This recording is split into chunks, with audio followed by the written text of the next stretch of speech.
नमस्कार दोस्तों। तो आज का जो हमारा टॉपिक है वो है एपिस्टेक्सिस।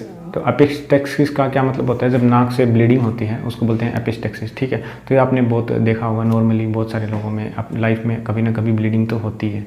ठीक है, तो ये होता है एपिस्टेक्सिस। तो एपिस्टेक्सिस का रीज़न क्या है? इसके बहुत सारे रीजन्स हैं।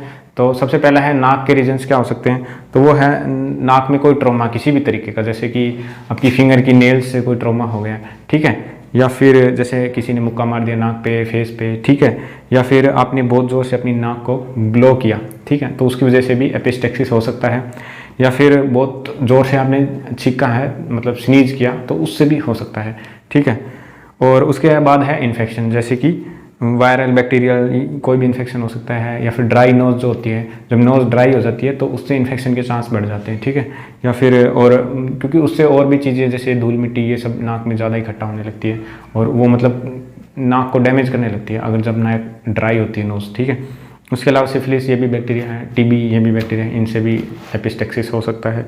उसके बाद है फॉरेन बॉडी। फॉरेन बॉडी का मतलब कोई भी ऑब्जेक्ट जो नाक के अंदर रह गया हो, जैसे क्या रह सकता है, जैसे पेंसिल, शॉर्पनर, ये सब, चौक, ये सब रह सकता है। स्कूल टाइम में बहुत सारे जो चिल्ड्रन होते हैं उनके इन्हीं वजह से होती है एपिस्टेक्सिस। ठीक है, या फिर नाक में और भी मैगट्स या लीच भी हो सकते हैं किसी कुछ इंसान के। ठीक है, या फिर नाक में कोई ट्यूमर भी हो सकता है तो उससे भी एपिस्टेक्सिस हो सकता है। या फिर हाई एल्टीट्यूड, यानी जब आप कहीं बहुत ऐसे इलाके पे जाते हैं जो ऊंचा है, मतलब जैसे पहाड़ी इलाके पे, तो वहाँ पे भी आपके एपिस्टेक्सिस हो सकता है। या फिर ऐसी कोई जगह पे जाते हैं जहाँ पे बहुत ज़्यादा प्रेशर है, जैसे समुद्र के नीचे ऐसे, तो वहाँ पे भी आपको एपिस्टेक्सिस हो सकता है। ठीक है, या फिर डेविटेड नेजल सेप्टम। ये क्या होता है? आपका जो ये नाक है, ये जो बीच का जो हिस्सा है, इसको सेप्टम बोलते हैं। तो कुछ लोगों में, बहुत सारे लोगों में, ये या तो इस तरफ डेविटेड होता है या इस तरफ डेविटेड होता है। ठीक है, तो किसी में ज़्यादा है, किसी में कम है, ऐसे परसेंटेज होती है। तो कुछ लोगों में बहुत ही ज़्यादा डेविटेड होता है। तो क्या होता है, बार बार ये जो सेप्टम है ये चोट करता है नाक पे, जिसकी वजह से उन लोगों को बार बार एपिस्टेक्सिस होती है। ठीक है, और अब है जैसे कि और भी पूरी बॉडी के भी कोई रीजन हो सकते हैं, जैसे कि बीपी हाई है किसी इंसान का, तो उससे भी उसको एपिस्टेक्सिस हो सकता है। या फिर हार्ट में वाल जो होते हैं, हार्ट के वाल, उसमें कोई प्रॉब्लम है, जैसे उसको बोलते हैं मिट्रल स्टेनोसिस, तो उसके भी हो सकता है। या फिर प्रेगनेंसी में क्या होता है, कुछ ऐसी प्रेगनेंसी हैं, मतलब कुछ लेडीज़ में बीपी हाई हो जाता है प्रेगनेंसी में, सभी में नहीं होता, तो उसको प्रेगनेंसी इंड्यूस्ड हाइपरटेंशन बोलते हैं। और प्रेगनेंसी में हार्मोन भी डिसऑर्डर हो सकते हैं, तो इस वजह से भी एपिस्टेक्सिस हो सकता है। फिर है ब्लड में कोई दिक्कत। ब्लड में क्या दिक्कत हो सकती है? पहला है अनीमिया हो सकता है, जैसे एप्लास्टिक अनीमिया, और उसके बाद ब्लड में कैंसर हो सकता है। या ब्लड में प्लेटलेट्स होती हैं, प्लेटलेट्स का डिसऑर्डर। प्लेटलेट्स क्या करती हैं? ब्लड को कोगुलेट करती हैं, यानी अगर मान लीजिए आपका यहाँ कट लग गया और ब्लड बह रहा है, तो ब्लड थोड़ी देर में अपने आप रुक जाएगा। उनको रोकने के लिए प्लेटलेट्स चाहिए होती है और कोगुलेटिंग फैक्टर चाहिए होती है, क्लोटिंग फैक्टर। ठीक है, तो जब प्लेटलेट्स का अगर डिसऑर्डर होगा तो भी एपिस्टेक्सिस हो सकता है। और स्कर्वी अगर है तो भी, स्कर्वी विटामिन सी की कमी की वजह से होती है। ठीक है, और अगर विटामिन के की डेफिशिएंसी है आपके अंदर तो भी हो सकता है। ठीक है, फिर है लीवर डिजीज़। लीवर में जैसे सिरोसिस हो गया लीवर में, तो उससे क्यों होगा? क्योंकि मैंने अभी बताया, अगर ब्लीडिंग होती है तो प्लेटलेट्स चाहिए होते हैं और क्लोटिंग फैक्टर चाहिए होते हैं। क्लोटिंग फैक्टर प्रोटीन होते हैं एक तरीके के, और ये प्रोटीन लीवर प्रोड्यूस करता है। तो लीवर में अगर डिजीज़ है तो वो प्रोटीन नहीं होंगे, तो एपिस्टेक्सिस हो सकता है। ठीक है, और इन केस में इवन जहाँ भी कट लगता है तो वो ब्लड जल्दी से रुकता भी नहीं है। ठीक है, अब है किडनी में कोई डिजीज़ हो तो भी हो सकता है। और है दवाई अगर ले रहे हो, कोई मतलब मेडिसिन चल रही हो आपकी, जैसे पेन किलर्स लेते हैं, उनसे भी हो सकता है। ठीक है, और अगर आपके एंटीकोगुलेंट मतलब खून को पतला करने की जो दवाई होती है, अगर वो ले रहे हैं, जैसे हार्ट डिजीज़ में लेते हैं, तो उनसे भी जो अगर पतला खून है तो ज़्यादा चांस हो जाते हैं ना एपिस्टेक्सिस के। या फिर कहीं भी अगर ब्लीडिंग है तो वो भी रुकती नहीं है जल्दी से। और उसके अलावा है अगर चेस्ट में कोई ट्यूमर हो, या फिर जैसे कोई इन्फेक्शन हो। इन्फेक्शन मैंने बता दिया, लेकिन जैसे इन्फ्लुएंजा, मीजल्स, चिकन पॉक्स, या हुपिंग कफ, या फिर रूमेटिक फीवर, या फिर किसिंग डिजीज़ भी एक तरीके का इन्फेक्शन है। ठीक है, या फिर टाइफॉइड, या फिर निमोनिया, या मलेरिया, या डेंगू, इन सब से भी आपके एपिस्टेक्सिस हो सकता है। ठीक है, फिर है विकैरियस मेंस्ट्रुएशन तो नॉर्मल चीज़ है।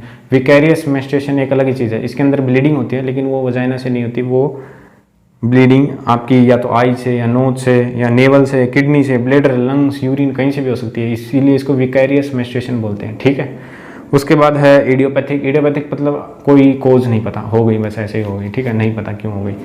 ये है कोज ऑफ एपिस्टेक्सिस। इतने सारे कोज हो सकते हैं, जिसमें सबसे कॉमन होता है नोज़ पिकिंग, यानी नाक में इससे चोट लगती है आपके नेल से, और जैसे जो बच्चे होते हैं स्कूल टाइम में वो ये कर लेते हैं, मतलब कुछ फॉरेन ऑब्जेक्ट्स अंदर डाल लेते हैं, ठीक है, तो उसकी वजह से हो सकती है, ठीक है।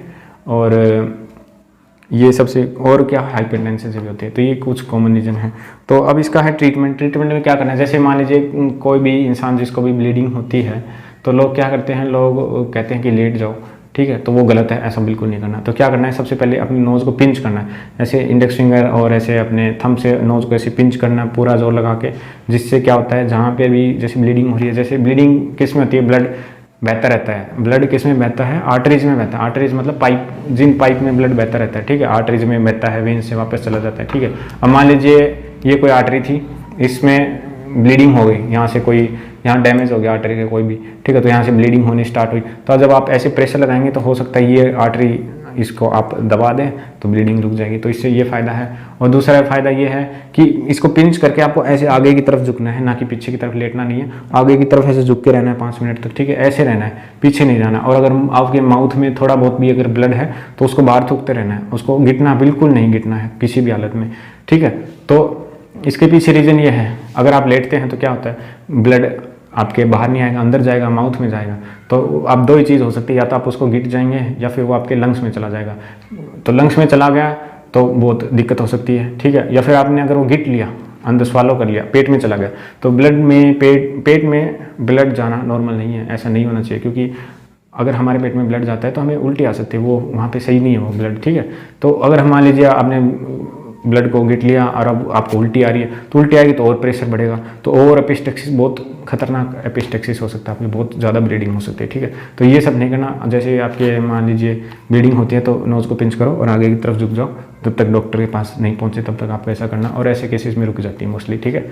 तो फिर उसके बाद आपको ऐसे डॉक्टर के पास जाना है, फिर डॉक्टर आपको देखेंगे, अगर नहीं रुक रही है तो और फिर आपको क्या करेंगे, वो बहुत कुछ कर सकते हैं, जैसे कोटराइजेशन करेंगे उसको, उस ब्लीडिंग पॉइंट को, जैसे यहाँ से ब्लीडिंग हो रही है तो उसको बंद करेंगे, ठीक है।